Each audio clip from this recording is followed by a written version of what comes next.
हम CG Vyapam ADO exam के लिए एमसीक्यू देख रहे थे। इस सीरीज़ के करीब ये 8वां वीडियो है। इससे पहले के वीडियो को डिस्क्रिप्शन बॉक्स में मैं लिंक दे दूँगा, आप वहाँ से जाके उसको देख सकते हो। फिर इसमें देखते हैं हम भारत सरकार द्वारा संचालित ग्रामीण विकास की योजनाएं से संबंधित जो इम्पोर्टेंट एमसीक्यू है उससे रिलेटेड क्वेश्चन। पहला श्यामा प्रसाद मुखर्जी रूबर मिशन से संबंधित। फिर पहला क्वेश्चन है, श्यामा प्रसाद मुखर्जी रूबन मिशन योजना का प्रारंभ हुआ था। तो इसका प्रारंभ हुआ था जो 21 फरवरी 2016 को हुआ था। फिर सेकंड क्वेश्चन है,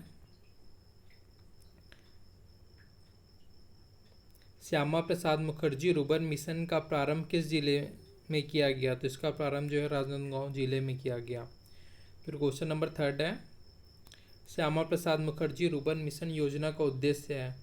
तो जो श्यामा प्रसाद मुखर्जी रूबन मिशन योजना का उद्देश्य है वह है ऑप्शन ए, रूबन गांव के रूप में विकसित करना। फिर क्वेश्चन नंबर 4 है, श्यामा प्रसाद मुखर्जी रूबन मिशन योजना के अंतर्गत देश भर में कितने रूबन क्लस्टर का चयन किया जाएगा। तो इसके अंतर्गत देश भर में 300 रूबन क्लस्टर का चयन किया जाएगा। फिर क्वेश्चन नंबर 5 है, श्यामा प्रसाद मुखर्जी रूबन मिशन योजना के अंतर्गत छत्तीसगढ़ में कितने रूबन क्लस्टर का चयन किया जाएगा। तो इसमें 18 रूबन क्लस्टर का चयन किया जाएगा।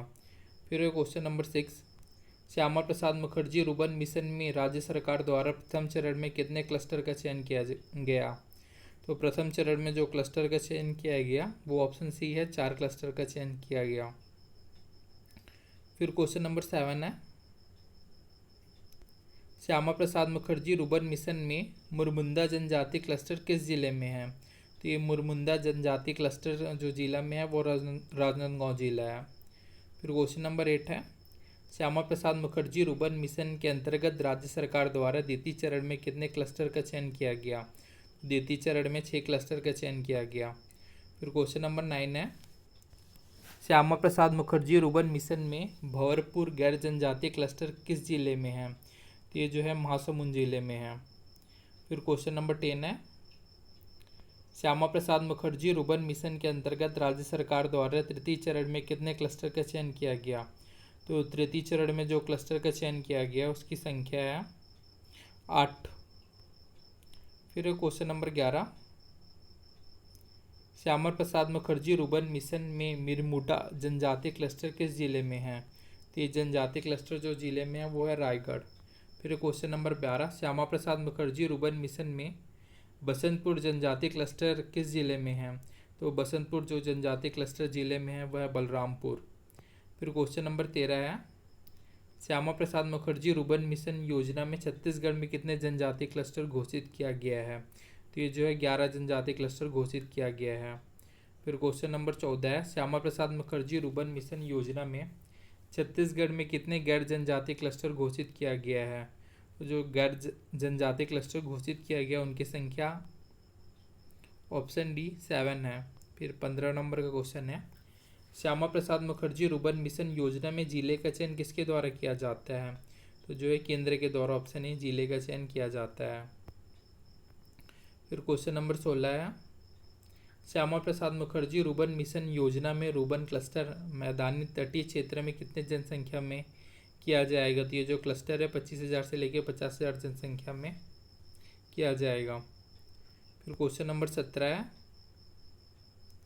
श्यामा प्रसाद मुखर्जी रूबन मिशन योजना में रूबन क्लस्टर पर्वतीय जनजातीय क्षेत्र में कितने जनसंख्या में बनाया जाएगा। तो ये 5,000 से लेकर 15,000 जनसंख्या में बनाया जाएगा। फिर क्वेश्चन है, श्यामा प्रसाद मुखर्जी रूबन मिशन योजना में केंद्र और राज्य का वित्त पोषण है।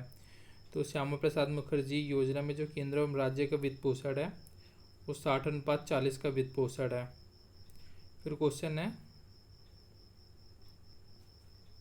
Question number 19, Shyama Prasad Mukherjee Ruben mission में प्रत्येक क्लस्टर के रखरखाव हेतु केंद्र सरकार द्वारा राशि दिया जाता है। तो ये 35 लाख रुपए की राशि दिया जाता है। फिर question number 20, Shyama Prasad Mukherjee Ruben mission योजना के अंतर्गत रूबन क्लस्टर में निम्नलिखित सुविधाओं का चयन किया जाएगा। तो इसमें डिजिटल साक्षरता, नागरिक साक्षरता, उच्चतर शिक्षा व्यवस्था सभी का चयन किया जाएगा। फिर question number 21, Shyama Prasad Mukherjee rurban mission योजना के अंतर्गत रुर्बन क्लस्टर निम्नलिखित सुविधाओं का चयन किया जाएगा। इसमें स्वच्छता, पाइपलाइन जल आपूर्ति, ठोस एवं तरल अपशिष्ट प्रबंधन, ये सभी का चयन किया जाएगा। फिर है question number 22। Shyama Prasad Mukherjee rurban mission योजना के अंतर्गत रुर्बन क्लस्टर में निम्नलिखित सुविधाओं का चयन किया जाएगा। इसमें street light, mobile health unit सुविधा से लैस और एलपीजी गैस परिवहन, ये सभी का चयन किया जाएगा। फिर क्वेश्चन है question number 23। Shyama Prasad Mukherjee rurban mission योजना में राज्यों को कुल स्वीकृत सीजीएफ राशि है, तो इसमें राज्यों को कुल सीजीएफ राशि वो 375 करोड़ है। फिर क्वेश्चन नंबर 24 है। श्यामा प्रसाद मुखर्जी रुर्बन मिशन योजना के अंतर्गत राज्यों को प्राप्त कुल राशि है, तो राज्यों को प्राप्त कुल राशि वो 326 करोड़ है। फिर क्वेश्चन नंबर 25 है। श्यामा प्रसाद मुखर्जी रुर्बन मिशन योजना में राज्य के द्वारा कुल व्यय राशि है, तो राज्य के द्वारा कुल व्यय राशि वो 301 करोड़ है। फिर question number 26। Shyama Prasad Mukherjee rurban mission योजना में भारत सरकार द्वारा देश के 75 शीर्ष रुर्बन क्लस्टर में छत्तीसगढ़ के कितने क्लस्टर शामिल हैं, तो छत्तीसगढ़ के 13 क्लस्टर शामिल हैं। अब एक ग्रामीण स्वरोजगार योजना से संबंधित क्वेश्चन को देखते हैं।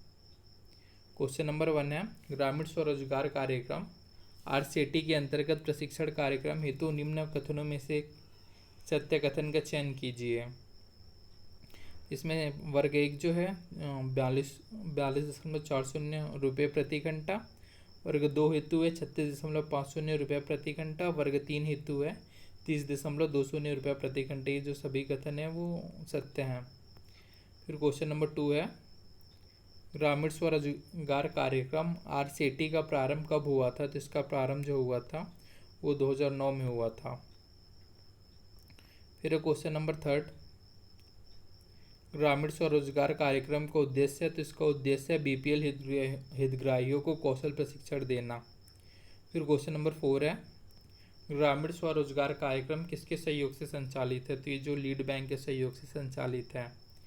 फिर क्वेश्चन नंबर 5 है, ग्रामीण स्वरोजगार कार्यक्रम के अंतर्गत प्रशिक्षण की समस्त राशि उपलब्ध कराई जाती है, तो ये केंद्र सरकार द्वारा प्रशिक्षण की समस्त राशि उपलब्ध कराई जाती है।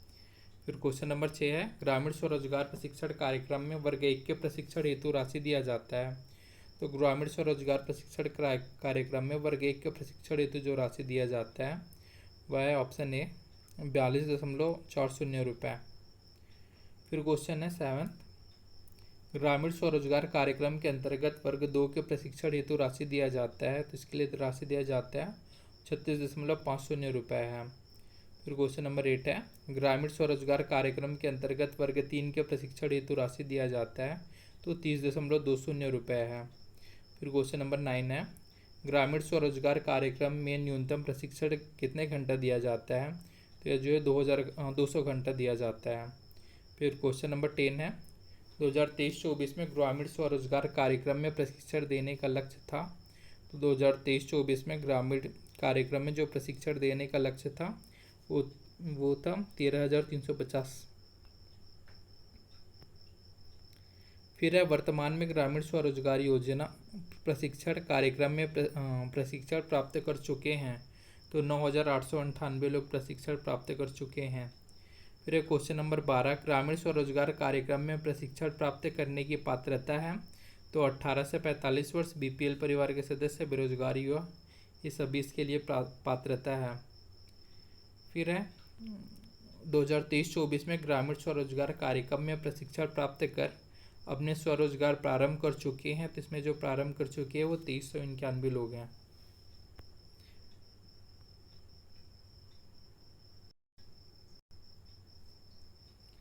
फिर क्वेश्चन 1, केंद्रीय ग्रामीण स्वच्छता कार्यक्रम में भारत की ग्रामीण जनता का जीवन स्तर सुधारने के लिए 1986 में प्रारंभ किया गया। कारण ग्रामीण स्वच्छता का विषय भारत के संविधान के समवर्ती सूची में है, तो कथन जो है वो सही है और कारण जो है वो गलत है। फिर क्वेश्चन नंबर 2 है, निम्नलिखित कथनों पर विचार कीजिए। पहला है, किसान क्रेडिट कार्ड योजना के अंतर्गत किसानों को वितरित किए गए ऋण भारतीय जीवन बीमा निगम की राष्ट्रीय कृषि बीमा योजना के अधीन आते हैं। सेकंड है, किसान क्रेडिट कार्ड धारकों को दुर्घटना में हुई मौत पर 50,000 रुपये तथा अस्थायी अपंगता होने पर 25,000 रुपये तक की राशि का व्यक्तिगत दुर्घटना बीमा का प्रावधान है। तो 1 और 2 जो दोनों कथन है वो सही है। फिर थर्ड क्वेश्चन जो है, निम्नलिखित कथनों में से कौन सा सही नहीं है। तो इसमें सही कथन क्या है, लक्षित सार्वजनिक वितरण प्रणाली के अंतर्गत गरीबी रेखा से नीचे परिवार के प्रति परिवार को 35 किलोग्राम अनाज इमदादी कीमत पर दिए जाते हैं। फिर सेकंड है, अन्नपूर्णा योजना के अंतर्गत 65 वर्ष और उससे ऊपर के उन गरीब लोगों को जिनके राष्ट्रीय वृद्धावस्था पेंशन नहीं मिल रही है, उनके प्रति व्यक्ति को 10 किलोग्राम अनाज मुफ्त दिए जाते हैं। ये भी सही है। और जो फोर्थ है, मानव संसाधन विकास मंत्रालय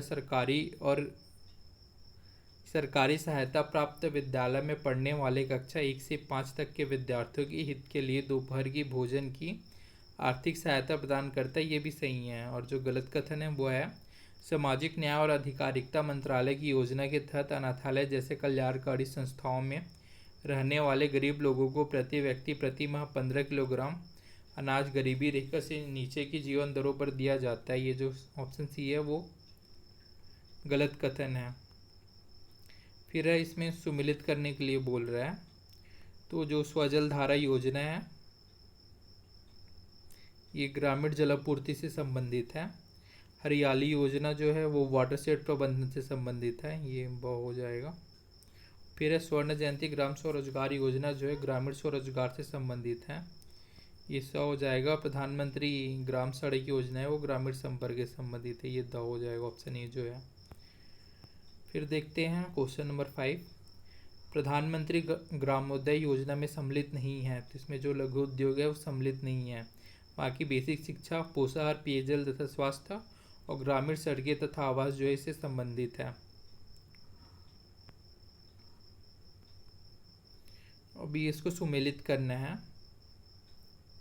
तो जो कृषि श्रमिक सामाजिक सुरक्षा योजना जो शुरुआत हुई थी वो 2001 से हुई थी। फिर स्वर्ण जयंती ग्राम स्वरोजगार योजना की प्रारंभ जो हुआ था 1999 से हुआ था। फिर स्वर्ण जयंती शहरी रोजगार योजना का प्रारंभ जो हुआ था 1997 से हुआ था। और प्रधानमंत्री ग्रामोदय योजना का प्रारंभ जो हुआ है वो 2000 से हुआ है। फिर है, व्यापक फसल बीमा योजना के स्थान पर राष्ट्रीय कृषि योजना लागू की गई। ये जो लागू की गई वह है 2000 में। फिर राष्ट्रीय कृषि अनुसंधान परियोजना की स्थापना कब की गई थी। तो राष्ट्रीय कृषि अनुसंधान की जो स्थापना की गई थी वो 1988 में की गई थी। फिर क्वेश्चन नंबर 9 है, अधिक उपज प्रजाति कार्यक्रम किस वर्ष प्रारंभ किया गया। तो ये जो प्रारंभ किया गया तो 1965-66 में प्रारंभ किया गया। फिर है क्वेश्चन नंबर 10, राष्ट्रीय ग्रामीण स्वास्थ्य मिशन का शुभारंभ हुआ। तो इसका शुभारंभ 12 अप्रैल 2005 को हुआ। क्वेश्चन नंबर 11 है, कृषि ग्रामीण सामाजिक सुरक्षा योजना कब प्रारंभ की गई। ये जो प्रारंभ है 1 जुलाई 2001 को की गई। फिर क्वेश्चन नंबर 12 है, राष्ट्रीय कृषि बीमा योजना का प्रारंभ हुआ था वो जो वर्ष था वो पूछ रहा है। तो इसका जो प्रारंभ वर्ष है 1999 और 2000 है। फिर है, राष्ट्रीय विशेषज्ञ कृषि उपज योजना में मुख्य रूप से संबंधित है। तो इसमें जो मुख्य रूप से संबंधित है वो निर्यात योग्य कृषि उत्पाद से संबंधित है। फिर क्वेश्चन नंबर 14 है, निम्नलिखित में से कौन सा महात्मा गांधी राष्ट्रीय ग्रामीण रोजगार गारंटी अधिनियम के अंतर्गत लाभ प्राप्त करने का पात्र है। तो किसी भी परिवार के वयस्क सदस्य जो है वो महात्मा गांधी राष्ट्रीय ग्रामीण रोजगार गारंटी अधिनियम के अंतर्गत लाभ प्राप्त करने का पात्र है। फिर है, आम आदमी बीमा योजना के संदर्भ में निम्नलिखित कथनों पर विचार करने के लिए बोल रहे हैं।